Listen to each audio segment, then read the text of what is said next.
Hey guys, starting my own business సిరీస్లో ఇది day 2. So last వీడియోలో చెప్పినట్టే మనం అయితే అనంతపురం అయితే స్టార్ట్ అయిపోయాం. మన ఈ వ్యాఫిల్ బిజినెస్ స్టార్ట్ చేయాలంటే కావాల్సిన ట్రైనింగ్ అండ్ అదర్ డీటెయిల్స్ తెలుసుకోవడం కోసం అయితే మన అనంతపురం అయితే వెళ్ళబోతున్నాం. ఇప్పుడు ఈవినింగ్ 6 ఎక్కితే నెక్స్ట్ డే మార్నింగ్ 6:30కి అయితే నేను అనంతపూర్లో అయితే దిగాను. ఆల్మోస్ట్ 12 hours నాకైతే జర్నీ టైం అయితే పట్టింది. వన్స్ నేను అనంతపూర్ రీచ్ అయిన తర్వాత అయితే 3 to 4 days అయితే అక్కడే స్టే చేయాల్సి వస్తుంది అన్నాడు. ఎందుకంటే మన ట్రైనింగ్ అనేది ఒక రోజులో ఏదైతే కాదు. ఇది 3 to 4 days స్టే చేయాలంటే మన బడ్జెట్లో డోర్మెంటరీ అయితే కరెక్ట్. మళ్ళీ మన బ్రో స్టాల్ దగ్గర నాకైతే ఒక డోర్మెంటరీ అయితే దొరికింది. నేనైతే చెక్ ఇన్ అయ్యాను. వన్స్ చెక్ ఇన్ అయిపోయిన తర్వాత నేను బ్రోకి అయితే కాల్ చేస్తాను. బ్రో అయితే ఈవినింగ్ 6 కల్లా వచ్చామన్నాడు. టైం అయితే ఆల్మోస్ట్ 6 అయింది. నేనైతే బ్రో స్టాల్ దగ్గరికి అయితే స్టార్ట్ అయిపోయాను. నేను ఉన్న ప్లేస్ నుంచి బ్రో స్టాల్ 500 meters లోపే ఉంది. అది బ్రో పెట్టిన లొకేషన్ రీచ్ అయిపోయిన తర్వాత బ్రో కోసం అయితే వెయిట్ చేస్తాను. బ్రో అయితే ఇంకా రాలేదు స్టాల్ దగ్గరికి.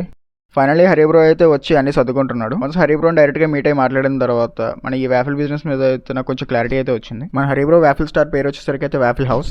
మన బ్రో స్టాల్ అయితే ఎగ్జాక్ట్గా కేఎస్ఆర్ కాలేజ్ సప్తగిరి సర్కిల్ అనంతపూర్లో అయితే ఉంటుంది. బ్రో అయితే టేస్ట్ చేయమని చెప్పి ట్రిపుల్ చాక్లెట్ వ్యాఫిల్ అయితే ఒకటి ఇచ్చాడు. టేస్ట్ అయితే నేను ఎక్స్పెక్ట్ చేసిన దానికంటే చాలానే బాగుంది. సో నెక్స్ట్ వచ్చేసరికి అయితే మన ట్రైనింగ్ సెక్షన్. నా ఈ బిజినెస్ జర్నీ కనుక మీరు చూడాలనుకుంటే నా పేజ్ని లైక్ చేసి ఫాలో చేయండి గైస్. Thank you.